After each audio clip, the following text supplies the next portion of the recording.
Students, this is Sanam Saeed here from SSAT Degree College. Today we are going to start our second lecture from chapter number 1, Concepts of Computer Programming. So let's start our first topic, that is Programming Process. देखते हैं programming process क्या होता है. Programming process involve the following 5 main steps that need to be done while making a computer software or program. ये 5 main steps हैं जिनको follow करते हुए हम कोई भी सॉफ्टवेयर डेवलप करते हैं, कोई भी सॉफ्टवेयर बनाते हैं. Number 1, defining problem. सबसे पहले प्रॉब्लम डिफाइन करते हैं, देन प्लानिंग, उसके बाद कोडिंग और फिर टेस्टिंग की जाती है. टेस्टिंग के बाद लास्ट में डॉक्यूमेंटेशन कंप्लीट होती है और हमारा जो सॉफ्टवेयर है वो लॉन्च किया जाता है. स्टेप बाय स्टेप हम देखेंगे तमाम जितने भी प्रोग्रामिंग प्रोसेसेस में जितने भी स्टेप्स इन्वॉल्व हैं इनको हम डिटेल से देखते हैं. फर्स्ट प्रोग्रामिंग प्रोसेस में हमारे पास है define the problem. First step होता है define the problem. To understand the problem and find the ways to solve it, defining the problem need to complete these main task.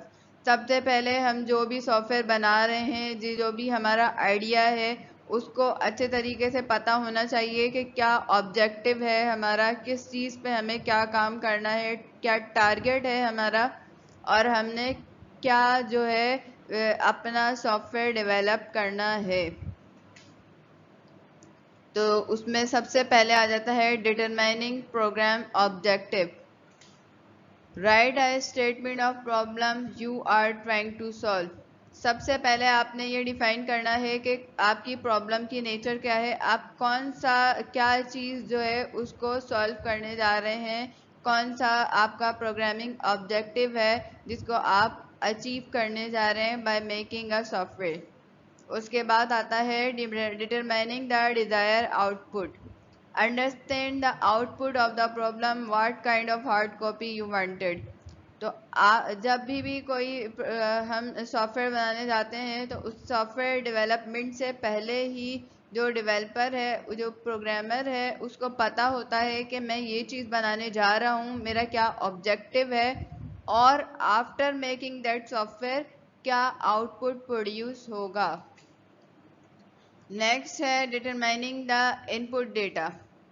Once you know the output, you can easily determine the input data requirements. जब आपको पता होगा कि आपका output कैसा आना चाहिए, जब आपका पूरा सॉफ्टवेयर रेडी हो जाए तो आपका क्या आउटपुट होना चाहिए, तो उस हिसाब से आप इनपुट डेटा भी डिसाइड कर लोगे पहले ही कि मेरे पास कौन कौन सा डेटा इनपुट होना चाहिए और कौन कौन सा आउटपुट होना चाहिए. Determining the processing requirement. Software बनाने से पहले आपको पता होना चाहिए कि आपकी क्या क्या प्रोसेसिंग की रिक्वायरमेंट्स है. Understand the operation which will be perform in order to process data. जो ऑपरेशन, जो फंक्शंस आप परफॉर्म करेंगे ड्यूरिंग प्रोग्राम कंस्ट्रक्शन, वो तमाम चीज़ें भी पहले से प्रोग्रामर को क्लियर होनी चाहिए. जब आपको पूरा एक आइडिया होगा अपनी प्रॉब्लम के बारे में, अपना जो आप ऑब्जेक्टिव अचीव करने जा रहे हैं उसके बारे में, तभी तो आप किसी सॉफ्टवेयर पे काम कर सकेंगे. जब आपको पता ही नहीं होगा कि आपको करना क्या है, क्या आपकी रिक्वायरमेंट्स हैं, तो आप वर्किंग किस तरीके से करेंगे. नेक्स्ट हमारे पास है प्रोग्रामिंग प्रोसेस में प्लानिंग द सॉल्यूशन. सॉल्यूशन कैसे प्लान करेंगे. Next step is to plan a solution using program design tool. This tool consist of the following. सबसे पहले हमारे पास क्या होता है कि जब भी कोई प्रोग्राम का सॉल्यूशन प्लानिंग कर रहे होते हैं कि हमने जो भी प्रोग्राम बनाना है उसका किस तरीके से हमने स्टेप बाय स्टेप अपने टारगेट को अचीव करना है, तो हम कुछ मॉड्यूल्स बनाते हैं. सबसे पहले बनाते हैं top down program design. Top down program design क्या होता है. Top down program design involve breaking down a large task into smaller easy to solve pieces. It means कि जो हमारी प्रॉब्लम है, लाइक एग्जांपल ली हुई है कि हम एक मोबाइल फ़ोन बनाने जा रहे हैं। मोबाइल फ़ोन बनाने जा रहे हैं तो हमें पता होगा कि हमें क्या क्या मोबाइल फ़ोन से क्या क्या वर्किंग करवानी है। मोबाइल फ़ोन में हमारे पास एक फ़ोन बुक होनी चाहिए, टेक्स्ट मैसेजेस सेंड होने चाहिए और वॉइस कॉल आए। तो वॉइस कॉल का क्या फंक्शन होना चाहिए कि कॉल रिसीव भी हो और यूज़र कॉल कर भी सके। तो ये हमने क्या बना दिया, टॉप डाउन अप्रोच। सबसे पहले क्या करना है, फिर उससे लिंक जो फील्ड्स हैं उनको डिफाइन किया, फिर उससे लिंक जो फील्ड्स होंगी उसको डिफाइन करेंगे। तो ये कहलाता है कि एक बड़ी प्रॉब्लम थी, लाइक के मोबाइल फ़ोन बनाना, ये हमारा ऑब्जेक्टिव था और उसको हमने स्मॉलर पीसेस में, स्मॉलर फंक्शंस में डिवाइड कर दिया कि जब हम मोबाइल फ़ोन इन्वेंट करेंगे तो उसमें और जो जो हम टारगेट्स अचीव करेंगे, जो जो फंक्शंस हम अपने मोबाइल फ़ोन में डालेंगे, वो तमाम हमने अलग अलग डिफाइन कर दिए और उस फंक्शन के अंदर जो जो सब फंक्शंस होंगे वो भी अलग अलग डिफाइन कर दिए। तो ये कहलाता है टॉप डाउन डिज़ाइन। जब हम कोई भी प्रोग्राम सॉफ्टवेयर बना रहे होते हैं, उसका सोल्यूशन प्लान करते हैं, तो सबसे पहले ये वाला टॉप डाउन प्रोग्राम डिज़ाइन का टूल इस्तेमाल करते हुए, टॉप डाउन डिज़ाइन अप्रोच को यूज़ करते हुए एक मॉड्यूल बनाते हैं। देन फिर उसके बाद हमारे पास आ जाता है एल्गोरिथम। एल्गोरिथम क्या होता है, step by step method of designing a program using normal human language. हमारी आम ज़बान में हम जो काम करने जा रहे हैं, जिस तरीके से अपनी प्रोग्रामिंग करने जा रहे हैं, जो जो हम मेथड्स यूज़ करेंगे, फंक्शंस यूज़ करेंगे, जो भी हमारी वर्किंग होगी, किस तरीके से हमने जिस लैंग्वेज पे काम करने जा रहे हैं, कितने हम लूप्स इस्तेमाल करेंगे, कितने हम अपने प्रोग्राम में स्ट्रक्चर्स इस्तेमाल करेंगे, वो तमाम चीज़ें हम अपने एल्गोरिथम में डिफ़ाइन करते हैं। एल्गोरिथम क्या होता है कि स्टेप बाय स्टेप जो भी आप प्रोग्रामिंग करने जा रहे हैं उसे नॉर्मल ह्यूमन लैंग्वेज में राइट किया जाता है। एग्जाम्पल ली हुई है, ये हमारे पास एक नॉर्मल एल्गोरिथम दिया हुआ है। एल्गोरिथम क्या होगा कि प्रोग्राम बिगिन किया, फिर स्टेप 1 जो हमारा टास्क परफॉर्म करेगा हमारा सॉफ्टवेयर, वो लिखा हुआ है। फिर उसके बाद स्टेप 2, फिर स्टेप 3। जिस तरीके से आपका प्रोग्राम का फ्लो होगा, जिस तरीके से प्रोग्राम आपका वर्क कर रहा होगा, उसी अप्रोच को यूज़ करते हुए पहले आपने एल्गोरिथम राइट करना है पेपर के ऊपर, ताकि आपको आइडिया हो जाए कि आपने प्रोग्राम बनाना किस तरह से है। फिर आ जाता है हमारे पास फ्लो चार्ट। प्रोग्रामिंग प्रोसेस में तीसरी हमारे पास टूल होता है फ्लो चार्ट। फ्लो चार्ट क्या होता है, pictorial representation of a logic use in a computer program. एक हम तस्वीर के ज़रिए, डायग्राम के ज़रिए जो वर्किंग हम अपने प्रोग्राम में कर रहे हैं, जिस तरीके से हम सॉफ्टवेयर बना रहे हैं, वो पूरा जो प्रोसेस है हमारा, उसको एक पिक्चर के ज़रिए कुछ डायग्राम्स और सिंबल के थ्रू डिफाइन करना कहलाता है flow chart. Pictorial representation of logic use in a computer program. Computer program बनाने के लिए हमने जो लॉजिक यूज़ करी है उसको पिक्टोरियल डायग्राम के थ्रू पूरा डिफाइन करना कहलाता है फ्लो चार्ट। फ्लो चार्ट के लिए कुछ स्पेशल सिंबल्स होती हैं, कुछ अलग अलग फ्लो चार्ट में हम यूज़ कर रहे होते हैं स्ट्रक्चर्स। वो सारी चीज़ें हम देखेंगे जब हम फ्लो चार्ट अपने सेकंड चैप्टर पे जाएंगे और फ्लो चार्ट बनाना सीखेंगे। अभी आप ये देख सकते हैं फ्लो चार्ट कुछ इस तरीके से बनता है। स्टार्ट किया, फिर एरो का निशान डायरेक्ट कर रहा है कि कहाँ फंक्शन हमारा जो है प्रोग्राम कहाँ से कहाँ किस तरीके से वर्किंग कर रहा है, इंस्ट्रक्शन कैसे जो है इंस्ट्रक्शन एक के बाद एग्जीक्यूट होंगी और किस तरीके से डेटा फ्लो करेगा। नेक्स्ट हमारे पास आ जाता है coding the program. Third step of programming process. Programming process का तीसरा स्टेप होता है coding the program. Coding the program क्या होता है, coding is a process of writing instruction in a programming language.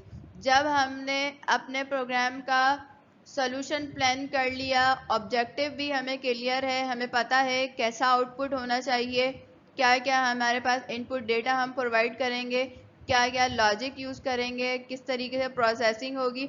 जब हमारा पूरा ओवरव्यू क्लियर है तो फिर हम आ जाते हैं कोडिंग पर।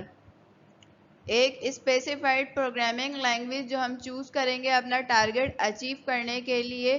कोई भी सूटेबल लैंग्वेज जो हम सॉफ्टवेयर बना रहे हैं उसके हिसाब से हम लैंग्वेज चूज़ करेंगे। तो फिर कोडिंग क्या होती है कि उस लैंग्वेज को यूज़ करते हुए कोड लिखना, इंस्ट्रक्शन लिखना by using programming language in order to execute a program जो है in order to execute a program must be in machine language. जो भी आपका प्रोग्राम हम लिखेंगे वो एग्जीक्यूट किस में होगा, मशीन लैंग्वेज में एग्जीक्यूट होगा। लेकिन जो हम कोडिंग करेंगे वो कोडिंग होगी प्रोग्रामिंग लैंग्वेज में, क्योंकि हमें पता है कि कंप्यूटर एक इलेक्ट्रॉनिक डिवाइस है और जितनी भी इलेक्ट्रॉनिक डिवाइसेस हैं वो सब मशीन लैंग्वेज को ही अंडरस्टैंड करते हैं। उन्हें नहीं पता प्रोग्रामिंग लैंग्वेज या ह्यूमन लैंग्वेज, कोई सी भी लैंग्वेज अंडरस्टैंड नहीं करते। वो सिर्फ 0-1 की जो बाइनरी डिजिट्स है मशीन लैंग्वेज है उसको ही अंडरस्टैंड करते हैं। तो machine language is a complex language that uses actual machine code. Machine language जो है एक कॉम्प्लेक्स लैंग्वेज होती है जो कि कुछ मशीन कोड्स को यूज करती है। And the because of the complexity of machine language programs are written in programming language like C, C++, Python, Java, PHP। Programming language में को हम क्यों यूज़ करते हैं, यहाँ पे ये बात भी क्लियर कर दी कि मशीन लैंग्वेज बहुत ज़्यादा कॉम्प्लेक्स होती है और इसमें कुछ एक्चुअल कोड्स होते हैं, कुछ स्पेसिफाइड कोड होते हैं। उसी कोड को यूज़ करते हुए मशीन लैंग्वेज वर्क कर रही होती है, 0-1 की लैंग्वेज को अंडरस्टैंड करती है। इसके अलावा कोई भी डिजिट जो है मशीन को समझ नहीं आता। तो प्रोग्रामर्स ने डेवलपर्स ने क्या करा कि कुछ लैंग्वेजेस इन्वेंट करी, उस लैंग्वेजेस में मशीन कोडिंग कर दी, कुछ रिजर्व वर्ड्स थे उनको मशीन कोड दे दिए और उसके थ्रू क्या हुआ कि कोई भी प्रोग्राम या सॉफ्टवेयर बनाना बहुत आसान हो गया। जब हम वो कोडिंग कर रहे होते हैं प्रोग्रामिंग लैंग्वेज में तो फिर बीच में हम एक ट्रांसलेटर यूज़ करते हैं। ट्रांसलेटर हमारी प्रोग्रामिंग लैंग्वेज को मशीन लैंग्वेज में बासानी कन्वर्ट कर देता है, क्योंकि जो हमने प्रोग्रामिंग लैंग्वेज में रिजर्व वर्ड्स और सिंबल्स वगैरह यूज़ किए हुए हैं उसकी प्री डिफाइंड मशीन कोड्स होते हैं, उसके प्री डिफाइंड मशीन कोड्स होते हैं। तो मशीन उस कोड को अंडरस्टैंड कर लेती है और सारा जो भी हम प्रोग्राम बना रहे हैं उसको जल्दी जल्दी मशीन लैंग्वेज में कन्वर्ट कर देती है। और जो कोडिंग कर रहे हैं यूज़र उसके लिए भी आसानी होती है कि उसको 0-1 की एक कॉम्प्लेक्सिटी में नहीं जाना पड़ता, प्रोग्रामिंग लैंग्वेज को यूज़ करते हुए बआसानी वो कोडिंग कर देते हैं। Programming languages make software easier to code. Programming language के थ्रू क्या होता है कि सॉफ्टवेयर बनाना, उसकी कोडिंग करना बहुत ज़्यादा ईजी हो जाता है। अगर हम यही काम मशीन लैंग्वेज के थ्रू करेंगे तो ये बहुत ज़्यादा कॉम्प्लेक्स है और एक हेडेक है और इसमें एरर्स भी बहुत होंगे और ये किसी हद तक इम्पॉसिबल भी है कि 0-1 को यूज़ करते हुए जो भी कोडिंग करेगा उसका दिमाग जो है बिल्कुल घूम जाएगा कि 0-1 के अलावा मशीन कोई दूसरा लेटर अंडरस्टैंड ही नहीं करती। अब आ जाते हैं लैंग्वेज ट्रांसलेटर्स।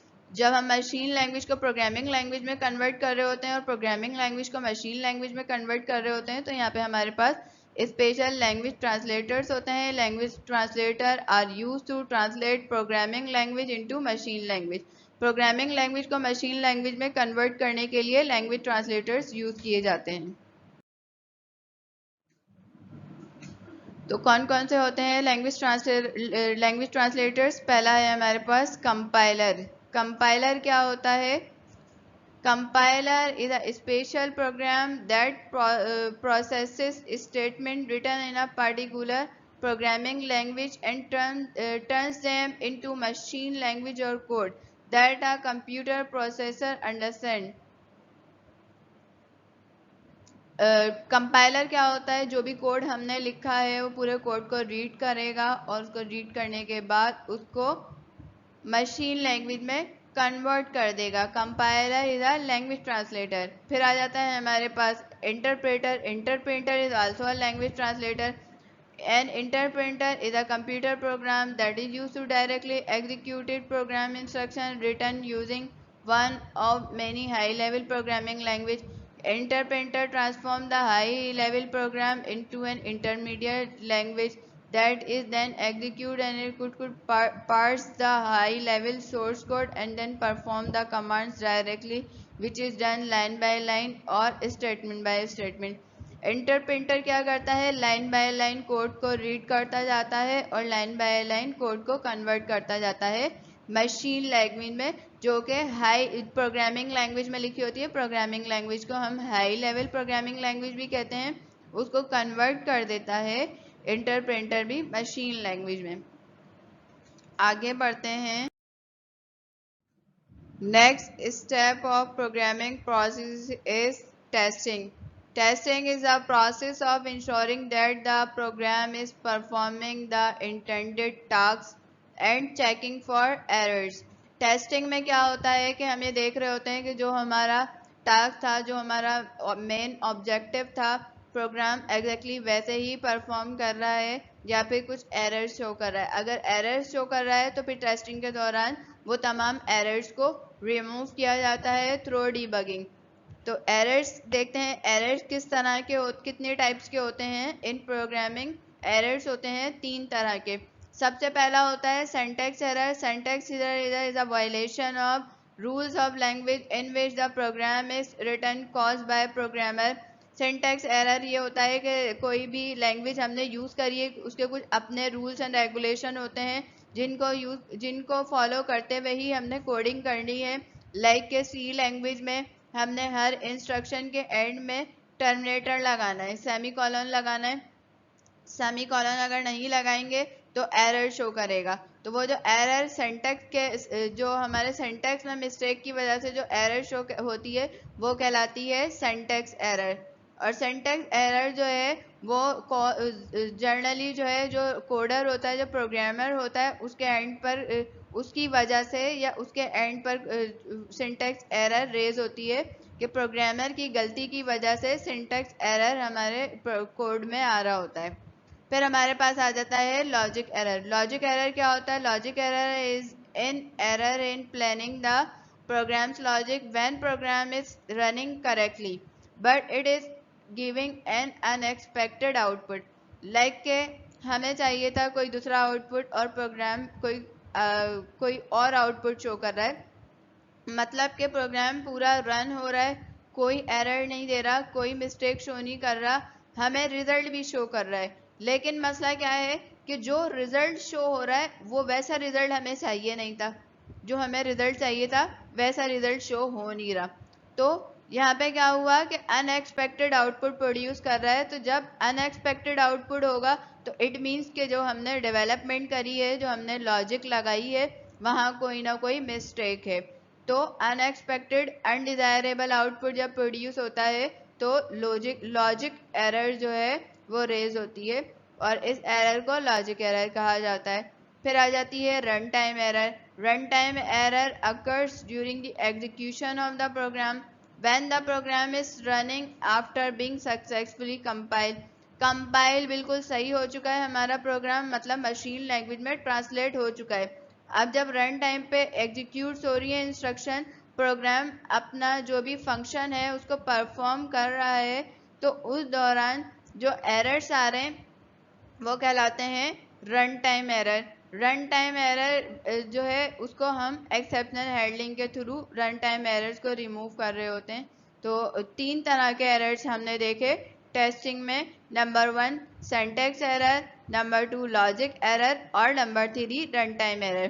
तो आज के लेक्चर में हमने प्रोग्रामिंग प्रोसेस देखा कि कोई भी सॉफ्टवेयर डेवलप करने के दौरान कौन कौन सी चीज़ें फॉलो की जाती हैं, क्या प्रोसेस फॉलो किया जाता है। स्टेप नंबर 1 सबसे पहले ये होता है कि डिफाइनिंग द प्रॉब्लम। जो भी हमारा ऑब्जेक्टिव है उसको डिफाइन करना है। फिर उसके बाद प्लानिंग द सॉल्यूशन। फिर हमने सॉल्यूशन प्लान करना है कि किस तरीके से हमने अपना सॉफ्टवेयर डेवलप करना है, अपने टारगेट को अचीव करना है। जो भी हमारा ऑब्जेक्टिव है, जो भी हमारी प्रॉब्लम है, उसको कैसे हमने सॉल्व करना है और सॉफ्टवेयर पे क्या क्या वर्किंग करनी है। फिर उसके बाद तीसरा स्टेप हमारे पास आ जाता है कोडिंग। जब हम अपनी प्लानिंग पूरी कंप्लीट कर लेते हैं और हमें प्रॉब्लम भी समझ में आ जाती है कि हमारी एग्जैक्ट हमें सोल्यूशन क्या निकालना है और हमारे पास प्रॉब्लम है क्या, तो फिर आता है तीसरा स्टेप कोडिंग का।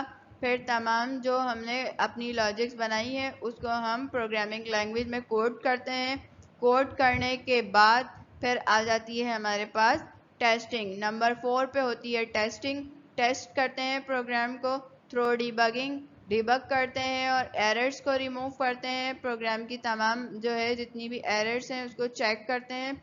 जब ये वाला प्रोसेस भी हमारा कंप्लीट हो जाएगा फिर अब हम अपने नेक्स्ट लेक्चर में देखेंगे डिबगिंग किस तरीके से होती है, डिबगिंग करने के क्या क्या तरीक़ेकार होते हैं, और फिर उसके बाद हमारा लास्ट स्टेप होता है डॉक्यूमेंटेशन का कि डॉक्यूमेंटेशन किस तरीके से होती है। और डॉक्यूमेंटेशन मीनवाइल जब हमारा प्रोग्राम बन रहा होगा, कंस्ट्रक्शन हो रही होगी, जब हम ऑब्जेक्टिव डिसाइड करेंगे और जब हम प्लानिंग कर रहे होंगे तो फर्स्ट स्टेप से ही डॉक्यूमेंटेशन स्टार्ट हो जाती है। तो वो तमाम चीज़ें डॉक्यूमेंटेशन और डिबगिंग हम अपने नेक्स्ट लेक्चर में डिस्कस करेंगे।